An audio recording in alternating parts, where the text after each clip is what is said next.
আর এই মুহূর্তে যে বড় খবরের দিকে নজর রাখবো, মধ্যশিক্ষা পর্ষদকে তো বিচারপতি। Welcome everyone. 2024 সালের মাধ্যমিক উচ্চ মাধ্যমিক পরীক্ষা সংক্রান্ত এই মুহূর্তে যে সব থেকে বড় আপডেট, হাইকোর্টে কিন্তু পরীক্ষা সংক্রান্ত শুনানি আজকে ছিল। শুনানিতে কি কি হলো এই মুহূর্তে সবচেয়ে বড় আপডেট শেয়ার করব। হাইকোর্টের পক্ষ থেকে কি জানানো হলো, পরীক্ষার সময়সূচি এগিয়ে আনা নিয়ে হাইকোর্টে যে জনস্বার্থ মামলা ইতিমধ্যে হয়েছে তা নিয়ে কি আপডেট উঠে এসেছে আজকে শেয়ার করব এই মুহূর্তে। তোমরা যারা 2024 মাধ্যমিক উচ্চ মাধ্যমিক ক্যান্ডিডেট রয়েছে, ইতিমধ্যে তোমরা সকলেই জানো যে মাধ্যমিক উচ্চ মাধ্যমিকের পরীক্ষার সময়সূচি কিন্তু এগিয়ে আনা হয়েছে এবং এগিয়ে আনার পর থেকে কিন্তু ছাত্রছাত্রী থেকে শুরু করে অভিভাবক থেকে শুরু করে শিক্ষক মহলে কিন্তু একাধিক প্রতিক্রিয়া সৃষ্টি হয়েছে এবং বিভিন্ন জায়গা থেকে কিন্তু শিক্ষক সংগঠন এবং সোসাইটি থেকে কিন্তু আদালতে মামলা করা হয়। কেন এই সময়সূচি এগিয়ে আনা হলো, এই মামলার পরিপ্রেক্ষিতে একদল স্টুডেন্টস কিন্তু যেখানে মনে করছে যে পরীক্ষার সময়সূচি হয়তো পিছিয়ে যাবে, সেখানে আবার কেউ কেউ চাইছে যাতে যে সময় আছে সেই সময় পরীক্ষা হোক। এরই মাঝে কিন্তু হাইকোর্ট থেকে অফিসিয়াল তথ্য চলে এসেছে, বিস্তারিত তথ্য শেয়ার করব, অথেন্টিক আপডেট তোমাদের সাথে শেয়ার করব।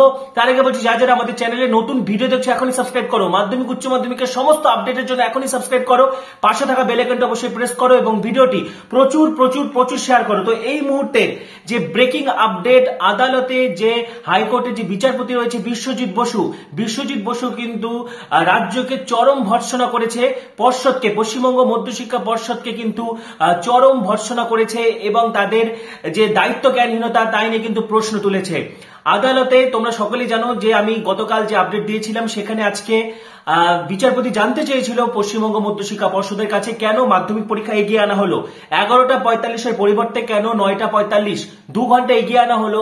তার জবাব কিন্তু আজকে পশ্চিমবঙ্গ মধ্যশিক্ষা পর্ষদকে দিতে বলেছিল। সেখানে পশ্চিমবঙ্গ মধ্যশিক্ষা পর্ষদ আজকে হাইকোর্টে জানায় যে তারা স্টুডেন্ট ছাত্রছাত্রীদের স্বার্থের কথা মাথায় রেখেই তারা 2 ঘন্টা সময়টা এগিয়ে এনেছে। প্রথম কারণ তারা যেটা দেখিয়েছে, যানজট। সকালবেলা অফিস টাইমের আগেই, যেহেতু 9টা 45 থেকে পরীক্ষা শুরু হচ্ছে, সুতরাং 8:30 থেকেই এক্সাম সেন্টারে প্রবেশ করতে হবে। তো সেই টাইমে পশ্চিমবঙ্গ মধ্যশিক্ষা পর্ষদ যে যুক্তি দিচ্ছে যে সেই টাইম, যেহেতু সেটা অফিস টাইমের অনেক আগেই স্টুডেন্টসরা পরীক্ষা হলে ঢুকে যাচ্ছে, তাই যানজট কম থাকবে। আরেকটি যুক্তি যেটি দেওয়া হয়েছে যে স্টুডেন্টসদের রিফ্রেশমেন্ট কাজ করবে, সকাল সকাল তাদের মানে শান্ত মনে তারা পরীক্ষা দিতে পারবে, পরীক্ষা সেন্টার থেকে গিয়ে তারা বাড়িতে ঘুমিয়ে আবার ফ্রেশ হয়ে আবার পরীক্ষা দিতে পারবে। এই যুক্তিও কিন্তু পশ্চিমবঙ্গ মধ্যশিক্ষা পর্ষদ থেকে দেওয়া হয়েছে। মেইনলি যেটা যুক্তি তারা দিচ্ছে যে যানজট যেহেতু কম থাকবে 8:30-টার সময় 9:45-টার সময়, সেই জন্য তারা অফিস টাইমের অনেক আগেই পরীক্ষাটা করে নিতে চায়।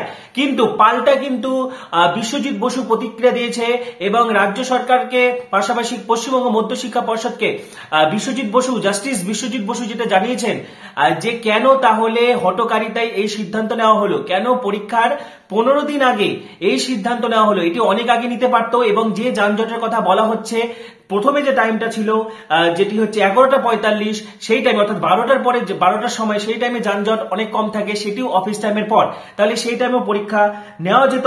পাশাপাশি অনেক ছাত্রছাত্রী রয়েছে যারা কিন্তু গ্রামাঞ্চল বা অনেক দূরে বাড়ি, সেটাও কিন্তু তাদের পক্ষে কিন্তু এক্সাম সেন্টারে পৌঁছানো অসুবিধা হবে যদি সকালবেলা পরীক্ষা নেওয়া হয়।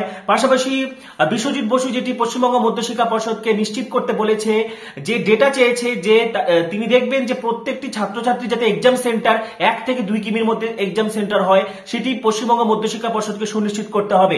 অর্থাৎ কোন স্টুডেন্টের স্কুল থেকে, যে স্কুলে সে পড়ছেন, তার সেই স্কুল থেকে যাতে 1 কিলোমিটার বা 2 কিমি বা 3 কিমির মধ্যে যাতে এক্সাম সেন্টার পড়েছে কিনা সেই তথ্য কিন্তু পশ্চিমবঙ্গ মধ্যশিক্ষা পর্ষদকে দিতে হবে।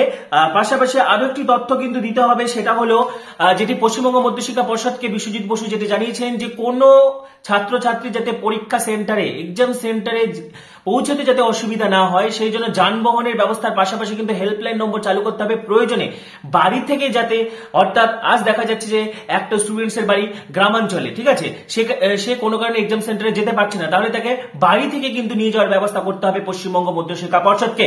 এখনো কিন্তু হিয়ারিং চলছে এবং ফাইনাল কি আপডেট আসবে অবশ্যই আমি তোমাদেরকে জানিয়ে দেবো। তোমরা কি চাইছো অবশ্যই জানাতে থাকো। 2024 মাধ্যমিক উচ্চ মাধ্যমিক পরীক্ষার সময়সূচি কি পুনরায় পিছিয়ে দেওয়া হবে, তোমরা কি চাইছো জানাতে থাকো। পরবর্তী আপডেটগুলির জন্য এখনই সাবস্ক্রাইব করো, পাশে থাকা বেল আইকনটা অবশ্যই প্রেস করো এবং ভিডিওটি প্রচুর প্রচুর প্রচুর শেয়ার করে দাও। সবাইকে অসংখ্য ধন্যবাদ।